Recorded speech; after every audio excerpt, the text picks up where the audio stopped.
Why did you write this book? Well, for two reasons, basically. I felt that it was very necessary to bring out the issue of child abuse, to address it to the world, to make it aware, make people aware of what's really going on around them. Something that I suffered my life, and I know my siblings have suffered too a great deal. And I could no longer live with it, and I just reached and reached and reached for help. And my mother was never there to help me. She didn't want to. She would say to me, yes, your father did these things to you, but you're never to mention these things.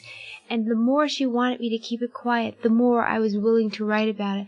I actually started out just writing to myself because I couldn't deal with it anymore. The pressure was just awfully terrible. And my mother would say, I don't want to mention it to anyone, and if you do, I'll deny it. And that's exactly what she's doing today. And I said, if I'm going through this, there must be a lot of other people out there that are going through the same thing. And that's basically why. After a while, you begin to explode, which is, the main reason. You can't deal with it anymore. The pressure it gets to you eats you up. You can't live with it. You think about it every day. Why did he do this to me, Mother? Why? That's fairly typical, though, isn't it, though, for the non-abusing parent to more or less take the abusing parent's side? Well, I think my mother was abusive, too, in a way. I think she was basically the director, the instigator behind it all. I truly believe so.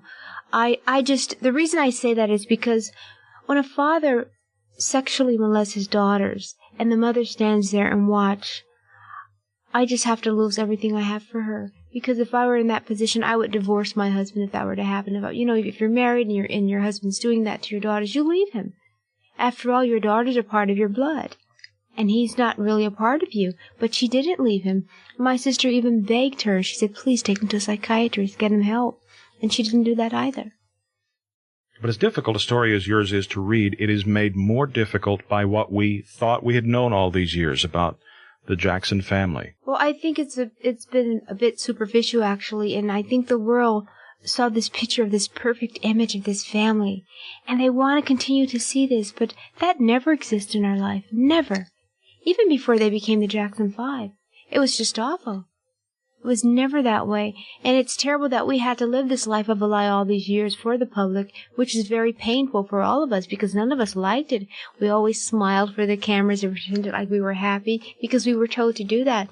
And after that was over, the abuse would come again, immediately.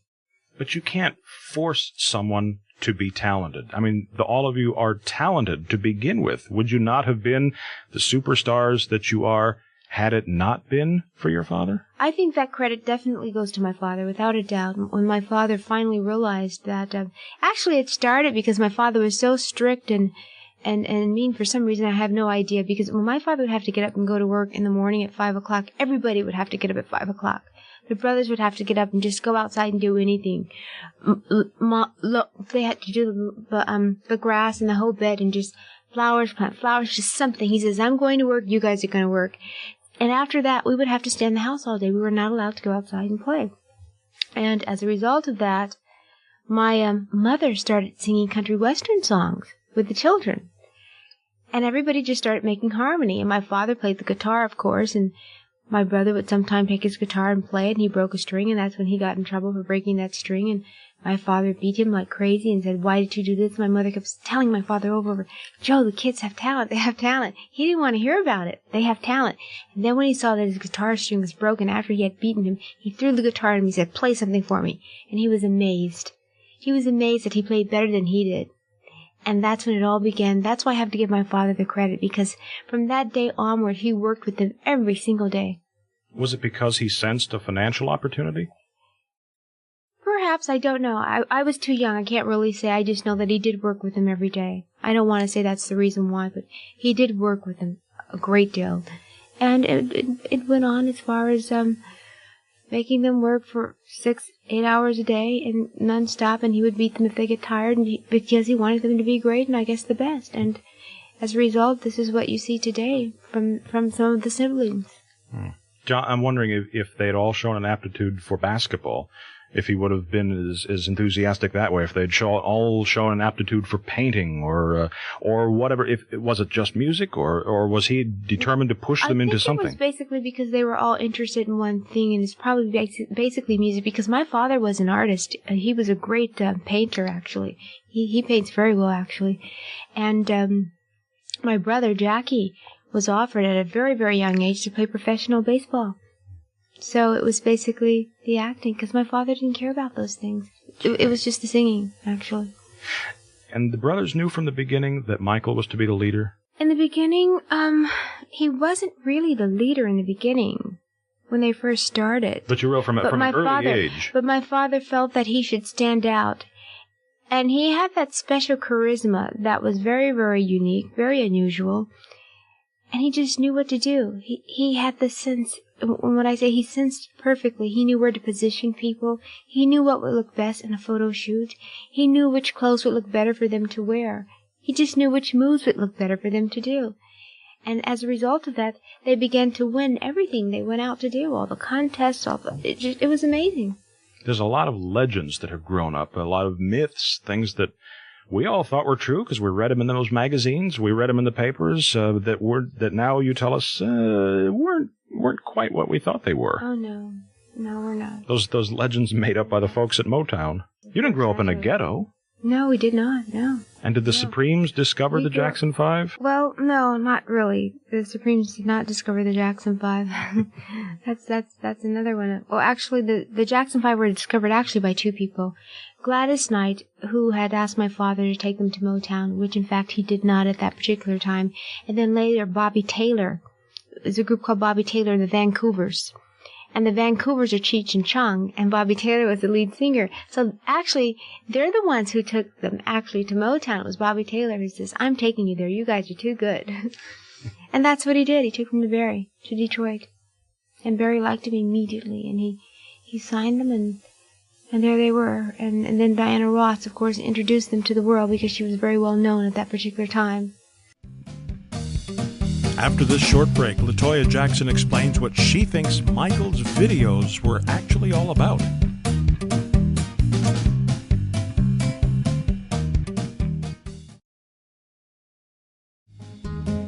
Now back to my 1992 interview with LaToya Jackson.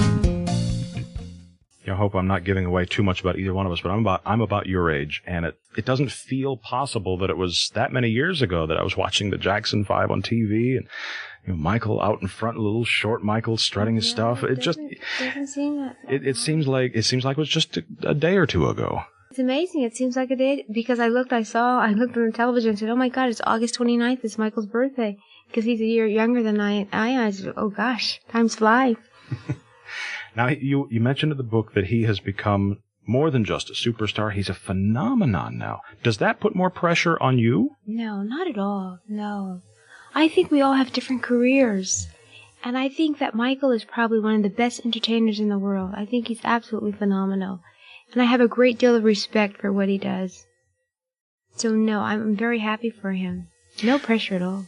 You got some very difficult response when the hardcover of your book came out. It was a difficult time for you in many ways. In some cases, yes. Has the reception to it's this very time different. People have turned around now. It's amazing how people can turn around. In the beginning, I think people were shocked. And they couldn't accept it. They didn't want to accept it. They still want to believe that this was this perfect image, this family that we lived with, that I grew up with. They want to believe it was just this wonderful thing. And they didn't want to hear anything else. And they refused to accept the truth. But then later on they began to realize, oh, wait a minute. If you start watching the behaviors of the children, everyone's quiet and shy and withdrawn. There's a reason for all of this. There's a reason for the things that they do. There's a reason why Michael's videos are so strange and weird. I think vicariously he's living his life through his videos, through my father, of what's going on. He's bringing out that anger and that hatred. I could be very wrong, but this is what I sense when I always look at his videos. I say, why is it always so much violence? Why is it always someone that's really doing terrible things to children? If you pay attention to all videos, it's always someone who wants to be larger than life and say, I'm the biggest, I'm that, I'm great, I'm wonderful. Always that way. And see, that's the way my father was. Does it trouble you when you read things in magazines or on TV about you or about Michael, about anybody in the family that you know are false? You know somebody sat down in a dark room someplace and made this up so that they could sell a few more magazines. Does that trouble you? It used to really badly, but now you get to the point where it doesn't bother you anymore. And I think they've written so much on Michael that it doesn't bother me because I look at him and I look at his past, and and say, well, gosh, look what they've done to him, and it doesn't bother me as much, but sometimes it'll get to you. When someone writes an article, the minute I stepped to New York from Paris, a guy in New York City just decided to write the worst article in the world about me that he can imagine. And we called up and asked, why did you write this article? He said, I had nothing else to do, so I said, well, let me just write something terrible about Latoya since she just came back from Paris. And the next day he retracted and said, I'm really sorry, I don't know why I did it. Well, isn't that really stupid? I mean, it's the most ridiculous thing in the world. He had nothing else to do. Well, when you're on top, you're a target. You're everybody's target. Everybody's going to throw brickbats at you when you're number one. Yes, I guess you're right. They do. Richard Cole, who was the manager for Led Zeppelin, was here not long ago, and he said when they were number one, everybody was after them. They weren't free from anybody's attacks or criticism. Everybody was after them. And he said it wasn't fun anymore. No, it's not fun. But it's life, and you have to understand when you're part of this business, which in fact I had no choice because my brothers were in this business far before I was, and then I came along, and my father says, this is what you're going to do. You have to remember that that's a part of this business. It's not always glamorous the way people think it is. There are a lot of knocks, and it's quite difficult. They only see the beauty of it, but it's a lot of hard work getting on those planes early in the morning, making sure you have to make that 7 o'clock flight or 6:30 flight and rush right to a television show and be there and look like you're fresh, and then you have the people saying, oh, she looks tired or drained, whatever. They have no idea what you've gone through. You've been up all night and you're sleeping on 2 hours of sleep. But it's worth it all in this case, I think, when you're helping other people. Because I want children to speak out. I want them to be aware of what's going on around them. I want people to know that child abuse is a very serious matter and that it does exist. We've got to put a curb to it or try and stop it. And let's bring it out in the open and speak out and let someone know that you've been attacked by someone. Yeah, yours is not just a book that you wrote just for the hell of it, so you could. No, my book is basically about a girl who lived with a dysfunctional family and who was abused. And everybody in that family was abused in many forms, in many ways. That's what it's about. I can't help it if my last name happened to be Jackson. But that's what it is. And I think that's a problem with some of the people. That's what they had, that problem with that Jackson bit. And here I come with the book. However, I decided to write a book because I couldn't deal with it. And I have to live a normal life, too. And if something gets to you and starts eating to you, you can't deal. You just can't. You can't operate mentally. It was just terrible for me. It's very draining. Every day, that's all I thought about. Why? He's my father, but why? I need answers to this. Please help me. And it leaves scars for a lifetime. They don't go away. They really don't. But also, I sense that you didn't write this book so people would say, oh, poor Latoya. Oh, no, of course not, because not just me. I mean, I'm in there very little, actually. Of course, my father, yes, he beat me once. My father only beat me once, and he beat me very, very badly. And then he threw me on the floor where I had cuts and everything all over my body. He beat me very badly. The book really is about the other members of the family. It's about all of us, of course, in our lives. I touch everybody, of course, but Michael was basically beaten the most. Constantly. Until basically the day he left home. Michael would go and accept awards on television, and you guys would watch him with the glove and everything, and he would get abused the minute he got home. And people don't know that. They have no idea. There are people that have been to our house who have seen it. They won't speak out because they're afraid they may lose their job, and I wish they would. And of course my siblings won't say anything.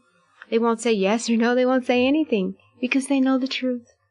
But you have to be ready, too, and I think they're still in that denial stage at this point. Will there ever be a day when there's a happy family reunion? Everybody gets together? Well, contrary to what people may think, there is no friction between me and my brothers and sisters. It's the parents who won't speak, actually.